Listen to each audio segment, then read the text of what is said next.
Hey everybody, welcome. It's October 17th. We're already halfway through the beautiful month of October. This is one of my, I think it's getting to be one of my favorite months. In fact, I just came back from retreat. Hope some people can notice a difference, even a little fraction of something, but beautiful. The weather's a little nicer. And as we get closer to the end of October, we begin thinking in the fall, more Thanksgiving and more Halloween, Thanksgiving, and just those days, and then Christmas be here before you know it. So reading again from Gospel of Mark. Jesus summoned the 12 and said to them, "You know that those who are recognized as rulers over the Gentiles lord it over them, and the great ones make their authority over them felt. But it shall not be so among you. Rather, whoever wishes to be great among you will be your servant. Whoever wishes to be first among you will be the slave of all. For the Son of Man did not come to serve, but to serve and give his life as a ransom for many." You see, it's a common theme in Jesus' teaching about being the servant, putting yourself in the last place, and give your life for others. For Jesus taught his disciples that leadership in his kingdom requires humility and a willingness to submit to God, right? And to serve others. That's what leadership means. Humility, serving God, and submit to others. And submit to God and serving others, He's walking toward Jerusalem, and once he arrives there, well, within a week he'll be crucified. And meanwhile, his closest companions vie for positions of authority and influence. And Jesus compares their attitudes to those of the Gentile Caesars and kings who rule over the Jews, characterized by injustice and violence. It's almost a natural tendency that when we become in a leadership position, we see it as our chance now to lord it over others. I learned that early in life. My oldest sister, she became the boss. My mom worked nights, my dad was working nights, and she became in charge. And once they're in charge, they like the boss. They like the power, and she did. I don't mean to point her out, but if I was the oldest, it would have been the same way. See it in even the world of priesthood. Not as much now, but back in the day when there was a surplus of priests, it took a while to be pastor because you had a lot of priests, so it wasn't automatic. Now we have the shortage of priests. One becomes a pastor rather quickly in their priesthood. Years ago, you had to wait. You had to, in a sense, pay your dues to become pastor.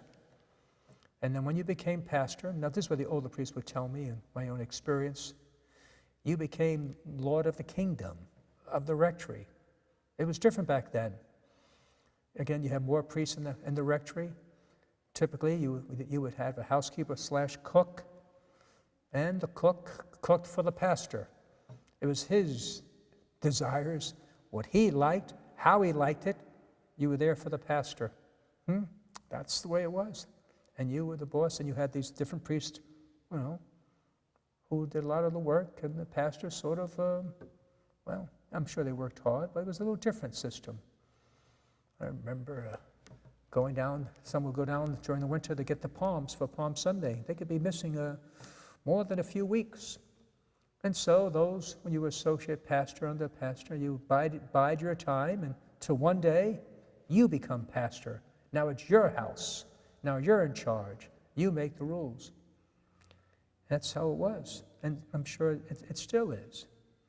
Even myself as pastor, you expect that people take care of you, that I can cut the line when I want, I can park where I want, whatever it may be. All those little things may sound silly, but it's all part of that. And so Jesus tells them, no, you can't do that. It's, being pastor, being any sort of position means you are there to serve. And so he tells them the Sanhedrin, for example, the Jewish, they might have some political clout, but they weren't that much. The Pharisees, obedience maybe to the Mosaic law, but again, the Jews are ultimately ruled by the Roman Empire. And so they're hoping that Jesus will start his own independent Jewish nation.